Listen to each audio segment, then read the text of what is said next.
Big name free agents have found a home. Stephen A., who's your favorite in the West?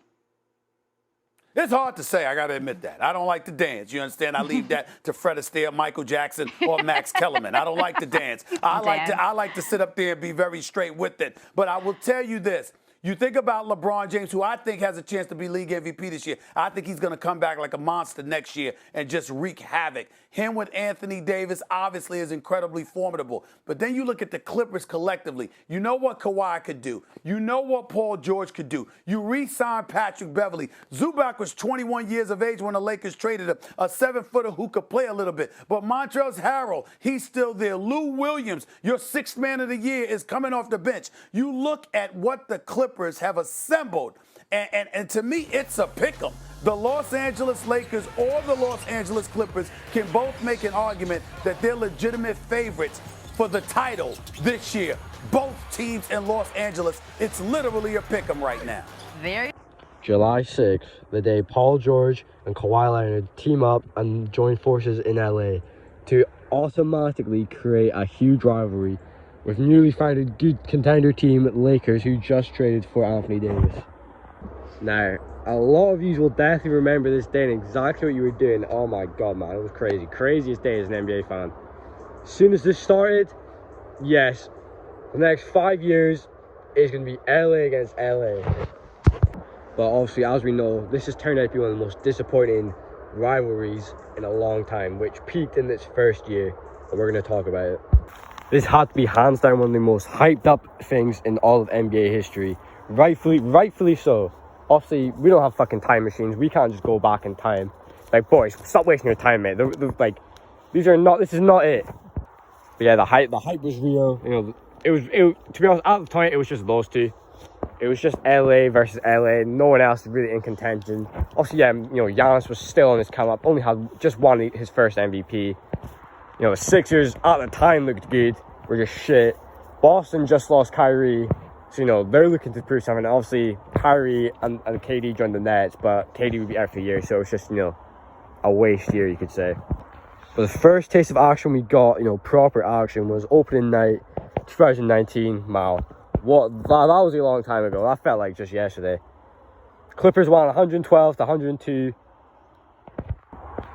Kawhi had 30 points and Paul George was not in the game, so Kawhi pretty much carried that team to win despite them having good depth. But AD had 25, LeBron had 18, and then Danny Green had 28.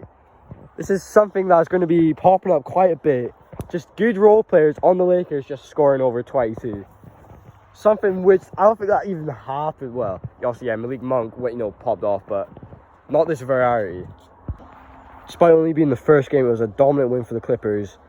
Despite both teams were not healthy, you know, Kuzma didn't play, so many players in the Lakers didn't play. Obviously, I mean, Paul George didn't play. Paul George came off one of the greatest MVP caliber seasons.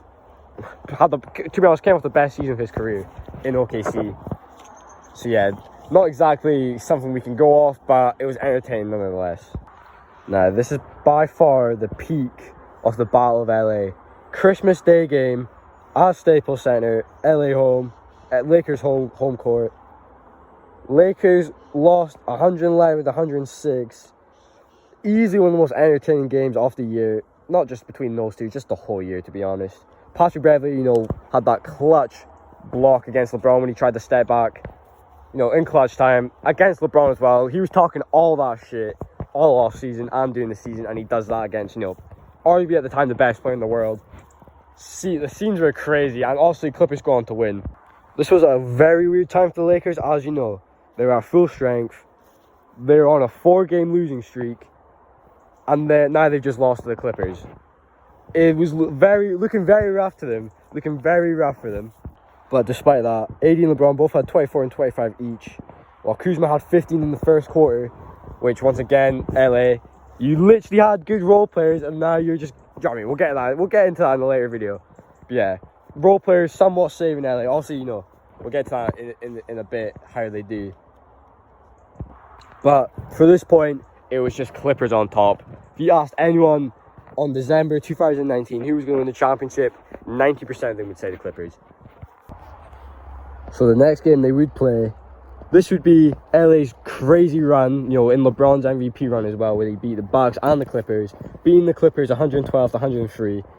This was just LeBron climbing the MVP race after obviously beating both, you know, the two best teams in the league, especially, you know, when they have, you know, some of the best players in the league. LeBron was just dominating. AD too was as well, we'll give him that. AD had 30, LeBron had 28. 24 from Avery Bradley, see what I mean? Also, I think this down to LeBron's playmaking. When you watch those games back, LeBron is just so good at getting the shooters open, which is, you know, what they missed. And, you know, it got them successful. Oh, man, how did they fumble this? Yeah, just seeing the role players step up. You know, multiple role players, not just one role player, actually stepping up and, you know, making an impact and helping the Lakers win games. Something we just never see anymore. You know, some good positives for the Clippers. Paul George had a game-high 31, Kawhi had 27. You know, good defense. It was just, do you know what I mean? The Lakers were on a mission after this. Obviously, the bubble happens. You know, crazy year 2020 was. Obviously, Kobe's death. You know, Black Lives Matter event, George Floyd getting killed. All this shit happening. And obviously, the Lakers and Clippers both voted to, you know, leave the bubble, which would have been crazy to have seen. You know, not even seeing a champion. You know, LeBron wouldn't even be on his 4th ring. He'd be on 3. Steph would have more rings than him. It'd be a crazy time, but also they kept playing. Also, they did play each other before the playoffs in the bubble, which, you know, a great game that was. LeBron played some amazing defense, despite the Lakers looking kind of bad in the bubble. I won't lie, Lakers were playing very bad in the bubble. But obviously, you know, we all know what happens. But LeBron played great defense on the Paul George shot. To be honest, this was, you know, their last game for their eventual playoff matchup in the bubble, right? Right? Lakers somewhat cruised through the playoffs to the conference finals. Had a game 1 defeat against the Blazers, which, to be honest, everyone's just overreacting, saying Dame's going to take down the team. Fucking nonsense, man. Jesus Christ. Obviously, yeah, LA just tanks through all the teams. Tanks through Houston, tanks through Denver, goes on to the finals. But, to be honest, the main story is the Clippers and how their big three shut down. They had that 7-game dogfight against the Mavs. That was a great series. Luka's game winner. Talking shit, getting arrogant. That really fueled the ego for, you know, what would come next. Obviously, the 3-1 blown loss. It's because their coach was Doc Rivers. Fuck Doc Rivers. 3-1 lead. Absolutely unacceptable. Paul George, to be fair, was going through some mental troubles. Fucking hell. So, you know, you can see that living in that environment would not be nice, especially when you have the whole world hating on you. But Kawhi, you know, that game 7 against Denver just it was over by, you know, the 4th quarter, to be honest. Complete choke job. Kawhi and Paul George and the Clippers are just complete laughing stocks. And obviously, LA just goes on to win the title. First year done as the Battle of LA. Many more to come. To be honest, we all felt like we got robbed. I felt like I got robbed. You felt like you got robbed. I mean, Denver was a cool team, but that's not what we were wanting to see, especially in the bubble. But to see LeBron win his 4th chip, AD win his 1st. You know, they won a championship the same year Kobe died. Very, very, very good scripting, but obviously it was somewhat the beginning of the end. So now as we're going along, Lakers are champs, Clippers are laughingstocks on the road for redemption. Lakers did have their shortest off-season, which, to be honest, in hindsight, ruined them. That, you know what I mean, being in the bubble ruined them, completely ruined AD, completely ruined LeBron. You know, the shortest off-season in history, like, do you know what I mean? Obviously, there's going to be repercussions for that, and there were a lot, but it was still looking bad for the Clippers. Obviously, LA just won, and the Lakers got even better, acquiring Dennis Schroeder, Montrezl Harrell, so much more good role players. LA was looking back. LA was like, okay, the Lakers are just going to come back and just win again. They're literally the best team in basketball on paper. On paper. To be fair, we will get into that, but Clippers, the pressure is all on them. There's pressures all on them.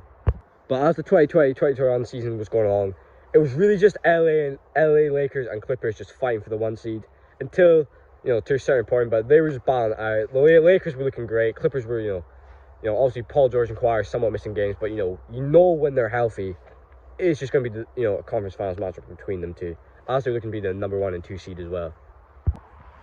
February 1st would be the last day any LA team would be at the top of the conference for the foreseeable future, especially till present day. Obviously, no one knew this at the time. Utah was coming up, but, you know, a lot of things happened. Anthony Davis gets hurt versus Denver. I believe it was an Achilles injury which he was resting for. And boom, he only plays 36 games that year. Boom, LeBron gets his ankle fucked by Solomon Hill against the Hawks. He's out for a number of time. And now LA are just stuck in the middle. Yes, they do still have a solid team. I think they went just under 500, in the games that LeBron and AD missed. But yeah, this was really the start of the end.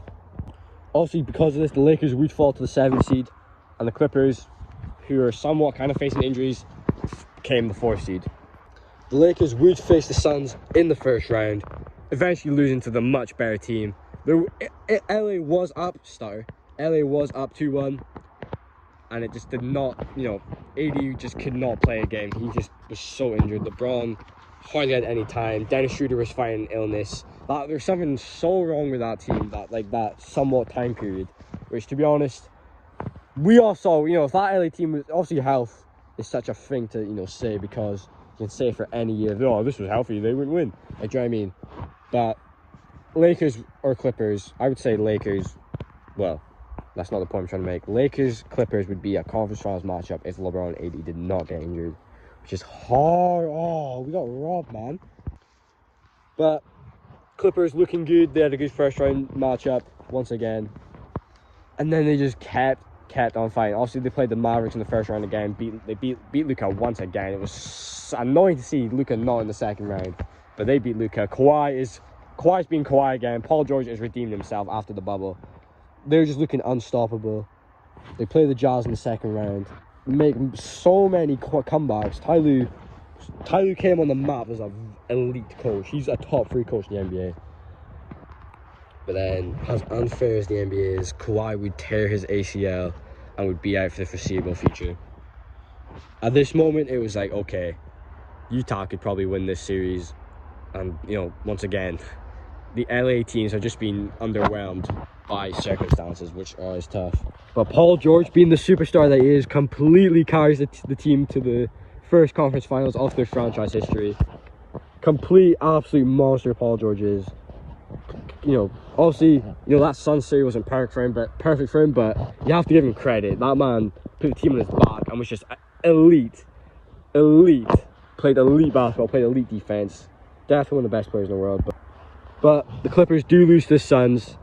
And, most Clippers fans have came to the realization that next year will not be a competing year due to Kawhi being out. But hope is high. Hope is high for both LA teams. But we all know where that leads to.